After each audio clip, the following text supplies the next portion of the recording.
Tema kita pada bulan misi minggu lalu itu tentang mempercepat kedatangan Sang Raja, dan minggu ini diberi tema adalah kebahagiaan hamba yang setia.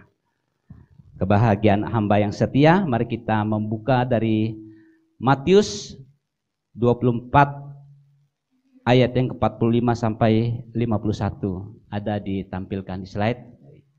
Yang bisa matanya bisa tajam boleh membaca, yang tidak matanya tidak sampai boleh membuka di iPad-nya dan juga Alkitabnya. Kita berdiri. Saya rindu kita membaca secara responsoria bagian firman Tuhan ini bersama dengan saya, yaitu kaum pria dan kaum perempuan, ayat yang ke-46 dan sampai berikutnya. Matius 24. Yang buka iPad-nya, kalau sudah katakan amin. Ya. Kaum pria dulu bersama-sama dengan saya, perumpamaan tentang hamba yang setia dan hamba yang jahat. 1, 2, 3. Siapakah hamba yang setia dan bijaksana yang diangkat oleh tuannya atas orang-orangnya untuk memberikan mereka makan pada waktunya? Berbahagialah hamba yang mendapati tuannya melakukan tugasnya itu ketika tuannya itu datang. Aku berkata kepadamu, sesungguhnya tuannya itu akan mengangkat dia menjadi pegawai segala miliknya. Akan tetapi apabila hamba itu jahat dan berkata di dalam hatinya, Tuanku tidak datang-datang, lalu ia mulai memukul hamba lain dan makan minum bersama-sama pemabuk. maka Tuhan hamba itu akan datang pada hari yang tidak disangkanya dan pada saat yang tidak diketahuinya. Sama-sama, dan akan mengutuk dia dan membuat dia senasib dengan orang-orang munafik. Di sana akan terdapat dan kebenaran. Yang berbahagia adalah setiap kita yang membaca firman Tuhan, merenungkan serta melakukan dalam kehidupan kita hari lepas hari. Silakan duduk kembali. Jemaat yang dikasihi oleh Tuhan, dari tema yang sudah diberikan ini ada 3 kata penting yang menarik bagi saya. Tentu dalam waktu yang singkat, karena memang kita diingatkan untuk kalau ibadah tatap muka selama pandemi ini, jangan lama-lama khotbahnya. Ya, kita melihat ada beberapa kalimat penting, kata penting di dalam bagian firman Tuhan ini, yaitu tentang kebahagiaan hamba yang setia. Ada 3 kata penting di sini adalah kebahagiaan atau bahagia hamba dan setia. Bahagia hamba dan setia. Kita harus memahami pengertian ini. Setelah kita memahami, maka kita akan tahu alur penjelasan firman Tuhannya. Apa yang kita pahami tentang bahagia? Kita baca 1, 2, 3. Keadaan atau perasaan senang dan tentram, yaitu bebas dari segala apa yang menyusahkan. Oke. Saya garis bawahi ini, bebas dari segala yang menyusahkan. Apa yang menyusahkan saudara? Apa yang membelenggu saudara untuk tidak bersuka cita? Apa yang membuat perasaan saudara tidak senang? Saya tidak bisa menyelami hati kita. Tetapi satu hal yang pasti, ada sesuatu yang membuat kita tidak bahagia. Nah, kalau kita mengetahui hal itu, akan sebaiknya kita tinggalkan atau lupakan. Atau yang lebih penting adalah khotbah pada minggu lalu mengatakan bahwa tanamkan dalam hati, pikiran, hidup kita bahwa Yesus satu-satunya juru selamat. Ya, kalau kita tanamkan itu dalam hidup kita, dan kita pegang teguh iman percaya kita hanya di dalam Tuhan Yesus, maka kita akan bahagia. Baik tentang harta kekayaan kita, makan minum kita, pakaian kita sekalipun. Dalam Matius mengatakan semuanya itu dicari oleh bangsa-bangsa, tetapi Tuhan mengetahui apa yang dibutuhkan oleh anak-anaknya. Ya, kalau kita sulit keadaan ekonominya, katanya lihatlah burung-burung tidak menabur dan tidak menyimpan bahan makanan, tetapi Tuhan beri makan. Pakaian Salomo dalam segala kemegahannya tidak seindah bunga yang ada di padang. Ya, bunga tidak mengatakan kasih saya warna merah, kasih saya warna ungu, kasih saya warna dan sebagainya. Tapi dia didandani begitu indah. Apalagi kita sebagai anak Tuhan. Nah, kenapa kita harus larut dalam kesedihan kita? Tidak pengharapan yang kita miliki. Oleh karena itu, bebas dari segala yang menyusahkan kita. Itu artinya bahagia. Yang kedua, hamba. Kata hamba di sini dikatakan yaitu tentang abdi ataupun budak. Ya, kalau abdi, kalau di keraton ini orang sangat mengerti. Abdi apa namanya? Abdi dalang ya. Abdi dalam. Oh, bukan dalang ya. Dalang itu wayang ya. Ada yang memeran wayang, tapi abdi dalam. Berarti itu adalah pelayan-pelayan, orang-orang bawahan yang sangat care sama tuannya. Apapun yang dikatakan, apapun yang disampaikan kepada mereka, siap pasang badan. Kalau kita pahami tentang itu adalah pelayan. Kalau kita pergi di rumah makan, pelayan datang, Pak, mau makan apa, mau minum apa, dia sopan sekali. Tidak ada dia marah-marah. Tapi dia melayani dengan begitu baik. Dan budak ini adalah pekerja. Artinya dia tidak punya apa-apa dalam hidupnya, hanya berharap kepada tuannya. Itu artinya hamba. Nah, kalau kita sebagai hamba Tuhan, masa kita klaim, saya klaim janji Tuhan.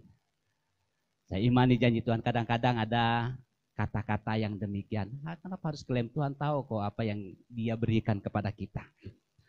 Kita adalah hamba Tuhan, kita siap, sedia, lakukan tugas tanggung jawab kita sebagai hamba.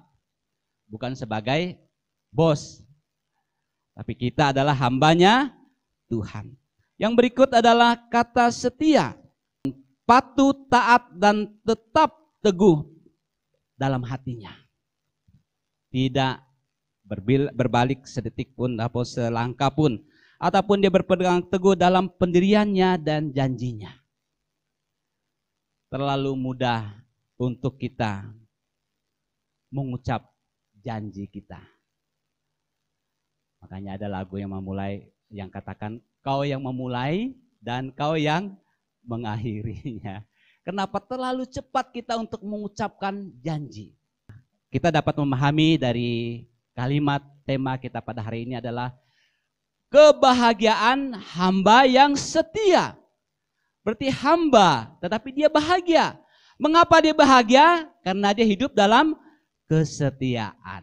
Ya, itu adalah menjadi kerinduan kita. Lalu saudara yang dikasih oleh Tuhan, apa yang menjadi dasar sehingga kita itu berbahagia? Dari ayat pembacaan kita kembali membaca ayat yang ke-45. 1, 2, 3. Siapakah hamba yang setia dan bijaksana yang diangkat oleh tuannya atas orang-orangnya untuk memberikan mereka makanan pada waktunya? Ya, apa yang menjadi dasar bagi kita untuk bahagia juga dikatakan dalam ayat yang ke-47. Dasar kebahagiaan kita karena kita diangkat. Kalau kita melihat ini tuannya. Dasar kebahagiaan kita sebagai hamba Tuhan anak Tuhan adalah karena kita diangkat oleh Tuhan. Kata hamba. Kembali saya sampaikan bahwa dalam perumpamaan ini hanya ada dua. Hamba. Hamba yang setia dan hamba yang tidak setia. Artinya tidak ada lain. Entah kita itu gembala, pendeta, aktivis, dan lain sebagainya. Kita katakan saya tidak punya jabatan di gereja. Tetapi kita semua adalah sebagai hamba. Nah, dalam perumpamaan dikatakan kita hamba yang mana? Setia atau yang tidak setia? Di surga tidak dikatakan jabatanmu sebagai apa? Oh, saya pendeta di Filipi Cengkareng. Bukan itu persoalannya. Tapi apakah engkau adalah hamba yang setia? Apa yang menjadi dasar kita untuk bahagia? Tentu ada yang mendasari kita bahagia. Kalau saudara di rumah, mungkin suaminya pulang dengan senyum-senyum. Tentu dia katakan, loh, tumben Bapak ketawa hari ini, ada apa? Tentu ada yang mendasarinya. Oh, saya bertemu dan saya dapat berkat, inilah berkatnya. Dan istri dan anak-anak juga ikut berbahagia. Kalau dia pulang dengan wajahnya yang tidak begitu mendukung, kita katakan, loh, ada apa sih? Artinya ada sesuatu yang mendasari orang untuk bersukacita dan bersedih. Nah, dalam bagian firman Tuhan ini, apa yang mendasari hamba itu sehingga dikatakan hamba itu bahagia karena dia setia? Dikatakan karena dia diangkat oleh tuannya. Ini yang menjadi dasar kebahagiaan kita untuk ada di tempat ini. Mengapa kita ini diangkat oleh Tuhan? Malah dikatakan dipilih oleh Tuhan. Sejak dari dalam kandungan, dia sudah membentuk dan mengenal kita. Kalau dalam Efesus mengatakan, yaitu sebelum dunia dijadikan, dia sudah menentukan kita. Luar biasa saudara yang dikasihi oleh Tuhan, yang menjadi kebanggaan kita, sukacita bagi kita, karena kita ini diangkat oleh Tuhan. Apa artinya diangkat? Dinaik ke atas dan ditinggikan. Tolong diangkat dong, kalau diangkat kan pasti dia ke atas. Tidak mungkin ke bawah. Artinya saudara yang dikasihi oleh Tuhan, kita bukan siapa-siapa, bukan karena kita hebat, karena kita mampu, tetapi kita diangkat oleh Tuhan dari keterpurukan. Mungkin kita tidak diperhitungkan di luar sana. Di pekerjaan kita, di lingkungan di bagaimana kita berada. Tetapi di sini mengatakan bahwa Tuhan yang mengangkat kita. Yang menjadi kebahagiaan daripada hamba dalam bagian firman Tuhan ini adalah dasarnya adalah diangkat oleh Tuhan. Diangkat untuk menjadi apa? Kalau kita melihat di sini adalah atas orang-orangnya untuk memberi mereka makan pada waktunya. Artinya saudara yang dikasihi oleh Tuhan, inilah kebanggaan kita. Bahwa kita diangkat, hambanya diangkat untuk memberi orang makan. Lalu kita pikir, apa yang saya mau beri mereka makan? Saya pun jadi susah makan. Ya, ini kembali kepada murid-murid yang sedang mengikuti Tuhan. Pada waktu mereka sudah semalaman, sudah waktunya berjalan dengan Tuhan dan sudah malam, Tuhan Yesus katakan kepada murid-muridnya, kamu harus memberi mereka makan. Apa yang mereka pikirkan? Loh, ini di luar jauh dari kota. Di mana kita harus cari makanan? Di mana kita harus beli makanan untuk memberi orang makan sebanyak ini? Tapi kita tidak berpikir untuk bagaimana Tuhan begitu dahsyat kuasanya dan mujizatnya bisa terjadi. Ini juga yang dipikirkan. Bahwa Tuhan mengangkat mereka untuk memberi makan. Loh, saya beri makan apa? Tuhan katakan, tidak usah cari jauh-jauh. Tuhan hanya katakan, apa yang ada padamu. Mereka bingung, apa yang ada pada kitanya? Mereka juga bingung. Lalu mereka datang mungkin juga dengan harapan dan juga malu-malu ya.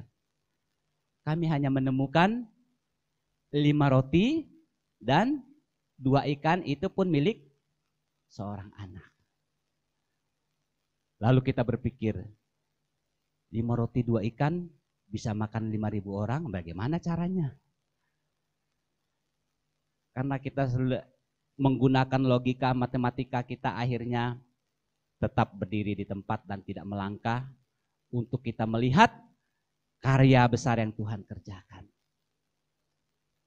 Saat mereka memberi apa yang ada pada mereka, Yesus mengucap syukur atasnya, memecah-mecahkannya dan membagikan. Apa dikatakan firman Tuhan di sana? Bahwa orang banyak itu makan dengan kenyangnya. Dan ada sisanya sekitar 12 bakul. Saudara yang dikasihi oleh Tuhan, Tuhan tidak menuntut yang tidak ada pada kita. Tuhan mengangkat kita untuk memberi mereka makan untuk apa yang ada pada kita. Bukan masalah kita punya uang untuk membeli makanan, tetapi hidup kita, kerinduan kita, kerelaan kita untuk dipakai Tuhan.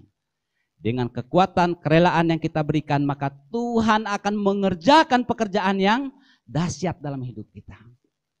Musa juga sedang khawatir dalam perjalanannya menuntun umat Israel. Tuhan, di depan kami ada laut, bagaimana kami bisa menyeberanginya? Tuhan katakan kepada Musa, apa yang ada di tanganmu? Musa katakan ada apa? Tongkat. Kalau kita berpikir, loh, tongkat menyeberang laut ini bagaimana caranya?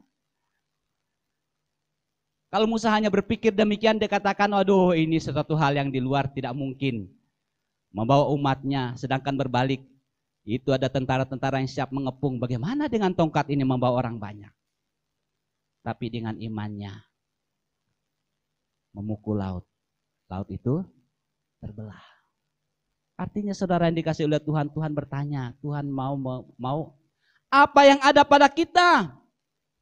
Jangan kita berharap sesuatu yang besar baru kita melangkah.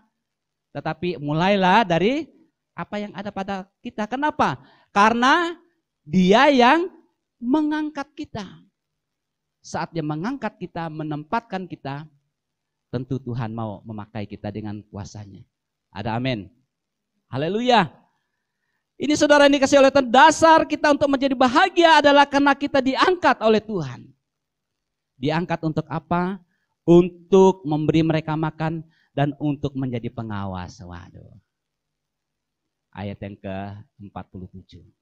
Artinya kita bukan hanya sebagai hambanya Tuhan, tapi juga dikatakan kita memberi makan dan juga kita sebagai pengawas.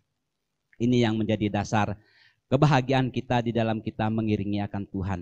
Pertanyaannya adalah, apakah kita hamba yang taat dan setia? Setia akan apa? Akan janji Tuhan dalam kehidupan kita. Siapakah hamba yang setia yang bijaksana itu? Kadang kita mungkin bertanya pada diri kita, siapakah saya? Apakah saya hamba yang setia dan bijaksana?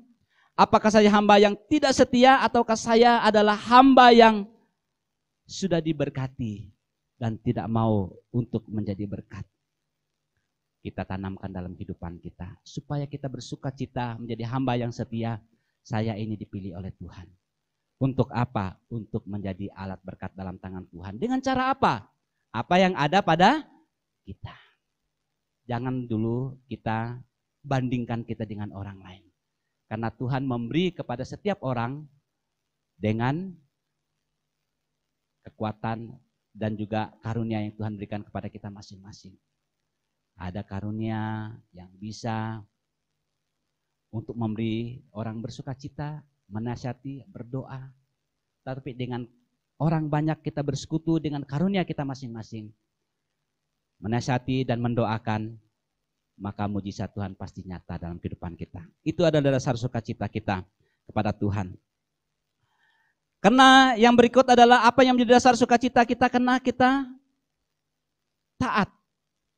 ayat yang ke-46. Kita baca 1, 2, 3. Berbahagialah hamba yang didapati tuannya melakukan tugasnya itu ketika tuannya itu datang. Saya garis kalimat sini. Didapati tuannya melakukan tugasnya. Artinya di sini ada ketaatannya untuk mengerjakan tugas tanggung jawab yang diberikan. Yang walaupun tuannya tidak mengontrolnya.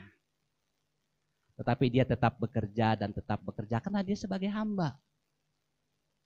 Ini yang menjadi dasar pada waktu tuannya datang, dia melihat, wah, hambaku bekerja dengan baik. Ataukah kita bekerja supaya bos senang? Kalau bosnya datang ya orang bilang cari muka. Dengan begitu setia supaya dilihat, supaya dikatakan rajin, supaya dia dikatakan orang yang baik. Tapi saudara yang dikasih oleh Tuhan, siapakah saya dikatakan? Apakah kita setia? Apakah kita taat kepada Dia yang memilih kita? Ini yang harus menjadi dasar sukacita kita kepada Tuhan. Karena kita dipilih oleh Tuhan dan kita didapati Tuhan tetap setia di dalam pekerjaannya. Ini kerinduan kita. Kita tetap setia di dalam pekerjaan kita. Mulai dari sejak kita dipilih oleh Allah, diangkat oleh Allah, kita harus memberi diri kita untuk tetap setia. Walaupun tidak ada orang yang menilai, tidak ada orang yang mengerti kita, tetapi kita harus mengerjakannya dengan sungguh-sungguh. Dan bertanggung jawab kepada Dia yang telah mengangkat kita, menentukan kita, menempatkan kita di posisi yang dipercayakan kepada kita. Ya, ini yang menjadi kebahagiaan kita sebagai hamba yang setia itu adalah tentu ada dasarnya. Dasarnya adalah karena kita diangkat dan juga ditemukan kita sedang taat.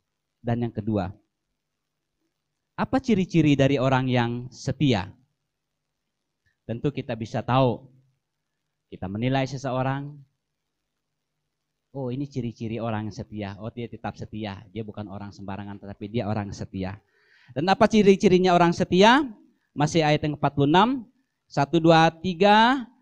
Berbahagialah hamba yang didapati tuannya melakukan tugasnya itu ketika tuannya itu datang. Di sini dikatakan orang yang bekerja sungguh-sungguh. Mungkin saudara bukanlah seorang, tadi saya katakan aktivis pendeta di gereja, mungkin juga tidak ada jabatan di dalam gereja. Tetapi saudara yang dikasih oleh Tuhan, kita punya kerinduan untuk melayani. Dalam melayani Tuhan kita tidak dibatasi dengan jabatan-jabatan yang ada. Dan tujuan jabatan-jabatan itu dilakukan adalah supaya tidak saling tabrakan. Supaya bertanggung jawab dengan tugasnya masing-masing. Ketua, wakil ketua, sekretaris, bendahara tugasnya apa. Tetapi bukan membatasi kita untuk mengerjakan hal-hal yang lain. Itu dilakukan oleh organisasi supaya bisa berjalan dengan baik. Apabila kita bekerja dengan sungguh-sungguh, kita tahu apa yang harus kita kerjakan. Kita tahu apa yang harus kita lakukan di dalam kehidupan kita sebagai anak-anak Tuhan. Tidak harus kita selalu diingatkan. Tidak harus kita didorong-dorong terus. Tapi sebagai anak Tuhan kita tahu apa yang harus kita kerjakan. Setelah kita sudah mengerti tentang tugas kita, tanpa diperintah pun kita tahu apa yang harus kita kerjakan. Ini yang Tuhan inginkan dalam kehidupan kita sebagai anak-anak Tuhan, bahwa saat Dia datang, kita didapati kita bekerja dengan sungguh-sungguh.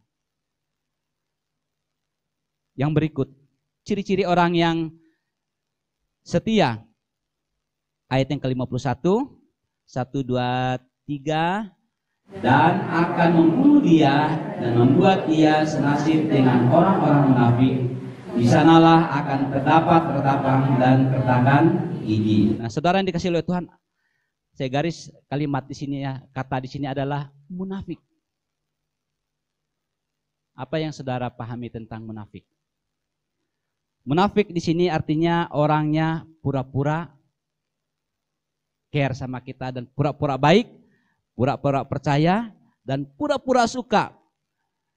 Selalu mengatakan sesuatu yang tidak sesuai dengan apa yang ada dilakukan di hatinya dan perbuatannya. Ini harus dikatakan harus dia punya integritas. Artinya kata-katanya itu harus sesuai dengan perbuatannya. Ataupun orang munafik ini dikatakan orang yang mukanya dua. Ya, kalau orang cari muka minta kepada orang munafik karena mukanya dua dia kasih.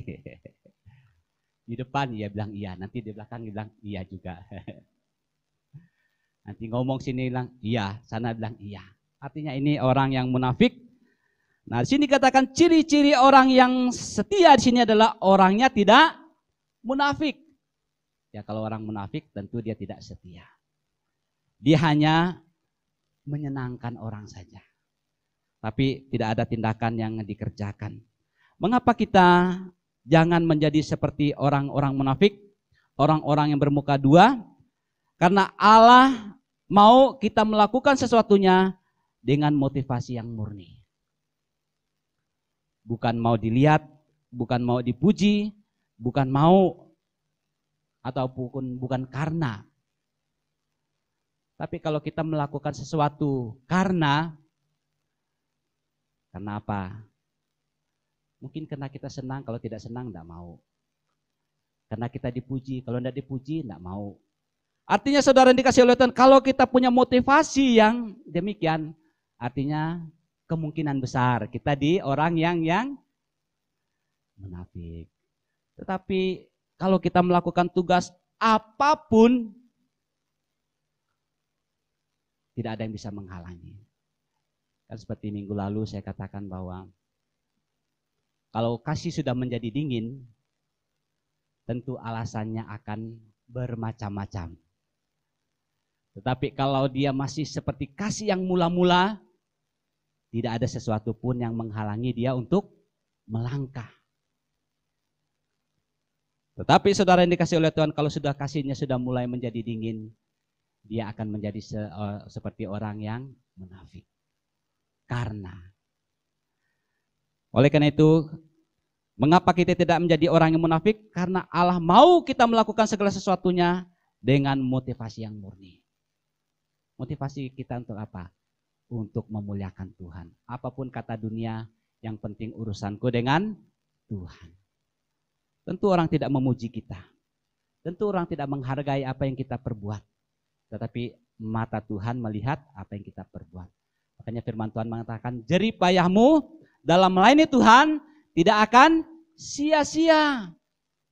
Oleh karena itu janganlah jadi orang yang munafik. Kalau jadi orang munafik capek. Kalau tidak dihargai sudah keluar, mundur. Tapi kalau dihargai maju terus. Tapi kalau kita melihat kepada Dia yang memilih kita, mengangkat kita, maka kita terus bekerja dan terus bekerja. Apapun yang terjadi, Tuhan tetap di hati. Kalau Tuhan tetap di hati, tidak ada yang bisa merebut itu daripada kita. Kan begitu.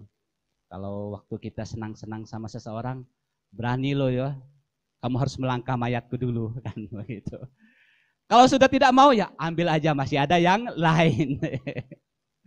Artinya begitu saudara yang dikasih oleh Tuhan, bahwa kita melakukan sesuatu itu dengan motivasi yang baik dan murni. Kita melakukannya.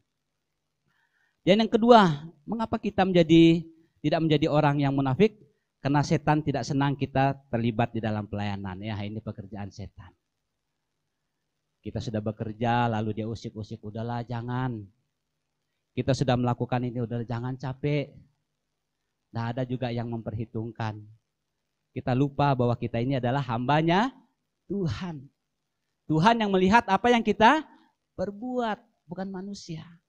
Tapi kita ini hambanya Tuhan, kita melakukan segala sesuatunya hanya untuk Tuhan. Setan, tadi saya katakan, dia akan berusaha untuk membuat kita tidak maju.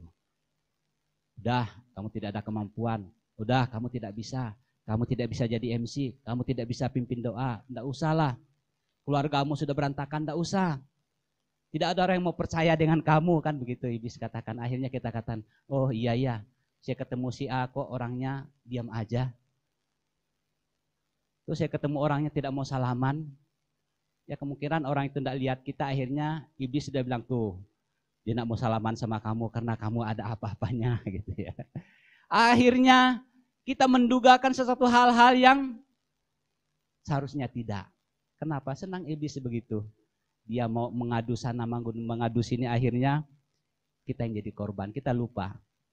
Orang katakan iblis itu kayak orang yang bikin yang ngadu jangkrik ya.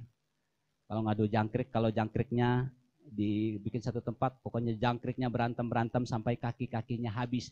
Tapi yang ngadunya bilang, hebat. Tapi jangkriknya sudah habis kakinya. Kadang-kadang kita lupa demikian. Iblis dia mau kita berantakan keluarga kita, suami istri, anak garuk-garukan semua. Tapi iblis katakan hebat. Ingat saudara yang dikasih oleh Tuhan. Setan tidak suka kita melayani Tuhan. Kita harus lawan. Orang tidak munafik adalah orang yang tidak mencari kesenangan atau keuntungan pribadi di dalam pelayanan. Dalam kehidupannya. Ingat, kita bukan bekerja untuk manusia, tapi kita bekerja untuk Tuhan. Tuhan yang menilai kita. Jangan kita jadikan pelayanan supaya kita dipuji dan juga dihormati. Kalau kita menuntut hal yang demikian, maka firman Tuhan dikatakan kita adalah orang yang munafik. Jangan menjadi orang yang munafik. Orang yang tidak munafik itu adalah orang yang siap mengorbankan segala-galanya untuk Tuhan. Saya senang untuk mengaplikasikannya dalam cinta manusia. Kalau kita mencintai seseorang, tentu kita siap mengorbankan apapun untuk dia. Segala sesuatu, apapun kita korbankan untuk mendapatkannya. Karena apa? Karena kita benar-benar mencintai dan mengasihi. Tetapi kalau kita munafik, tentu kita akan mencari-cari. Kita akan luka lama, kita akan ungkit-ungkit lagi. Sebenarnya sudah sembuh, tapi kita congkel-congkel lagi. Supaya apa? Ada alasan untuk kita melakukan sesuatu. Ingat saudara yang dikasih oleh Tuhan, orang yang tidak munafik itu adalah orang yang siap mengorbankan sesuatu. Waktu, tenaga, pelayanannya hanya untuk Tuhan. Kalau kita mau tuntut sama Tuhan, Tuhan sudah memberikan kita 6 hari. Lalu hari Minggu kita juga tidak bisa waktu kita untuk Tuhan. Saya senang ada cerita sekolah Minggu. Pada waktu dia diajak sekolah Minggu, dia katakan, "Tar, ayo kita pergi Rabu Gembira." "Tar." Dia bilang, "Sebentar, tar." Akhirnya anak ini dia sudah senang bermain, orang pergi sekolah Minggu, anaknya jatuh di dalam sumur. Lalu dia bilang, "Tolong selamatkan saya." Dia bilang, "Tar dulu." Lewat orang dulu, "Tolong ambil saya." "Tar dulu." Akhirnya terekam dalam memorinya, oh iya, kalau kita sebentar-sebentar lalu Tuhan menolong kita sebentar-sebentar lagi, kira-kira gimana perasaan kita? "Tuhan sembuhkan saya." Tuhan katakan, "Sebentar dulu." "Tuhan berkati saya." "Sebentar dulu." Kenapa? Kita ke gereja kan sebentar dulu. Kamu melayani sebentar dulu. Sebentarnya kapan enggak tahu ya. Tapi saudara yang dikasih oleh Tuhan, jangan sampai hal demikian terekam dalam kehidupan kita. Lakukan sekarang. Dan kita tanamkan dalam kehidupan kita, melakukan itu seolah-olah kita mati besok hari. Jangan katakan kita besok. Kenapa? Kalau kita katakan besok, malam ini kita tidak diizinkan kesempatan, kita katakan, aduh, saya menyesal. Tapi kita harus lakukan sekarang. Jangan tunggu dulu. Seperti dalam diskusi kita, waktu dia muda, ayo melayani Tuhan. Oh, kasih yang tua-tua aja dulu. Harus mengorbankan waktu, tenaga, segala sesuatu itu hanya untuk Tuhan. Karena kita ada oleh karena Tuhan. Tuhan tidak menuntut banyak daripada kita. Yang Tuhan inginkan dari hidup kita adalah kita harus memberi diri kita untuk melayani Tuhan. Yang terakhir, Ini terakhir terus ya. Kebahagiaan hamba yang setia. Mengapa dia setia? Kita baca ayat yang ke-47. 1, 2, 3. Aku berkata kepadamu, sesungguhnya tuannya itu akan mengangkat dia menjadi pengawas dari segala miliknya. Ya, ini akan menjadi kerinduan kita. Ini yang menjadi kebahagiaan bagi kita. Karena apa? Kita dipercayakan oleh Tuhan kita. Ya, di dalam pekerjaan, di dalam pelayanan, di dalam hal-hal yang kita kerjakan, kita ingin dipercaya.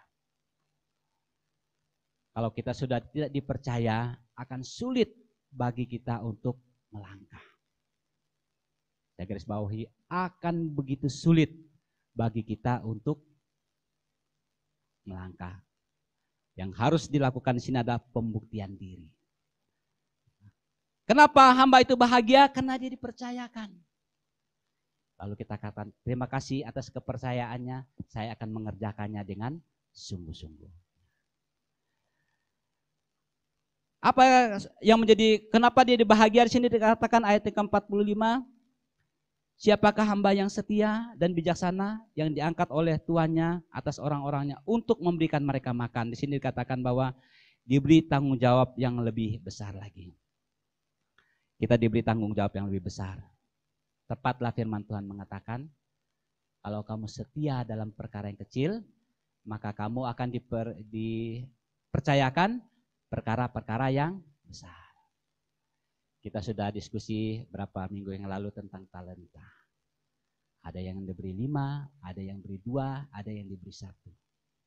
Yang diberi 5, dia mengembangkannya dengan begitu baik.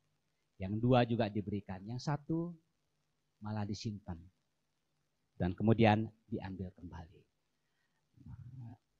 Kalau kita mau bahagia dalam kehidupan kita sebagai hamba Tuhan, hambanya Tuhan, mari kita bertanggung jawab atas apa yang Tuhan berikan kepada kita, supaya Tuhan mempercayakan yang lebih besar lagi dalam kehidupan kita. Bagaimana Tuhan mempercayakan sesuatu dalam kehidupan kita, dan hal yang Tuhan berikan saja kita sudah tidak setia. Kita harus mempercayakannya sungguh-sungguh kepada Tuhan. Sebagai penutup bagi kita adalah, kebahagiaan bukan hanya sekedar perasaan senang.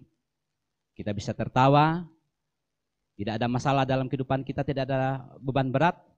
Tetapi bahagia adalah lebih jauh berbicara tentang apakah kita sudah menjadi hambanya yang setia. Yang didapati Tuhannya setia.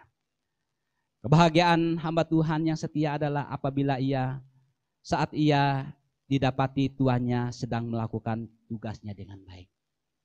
Dan dia bukan orang yang munafik.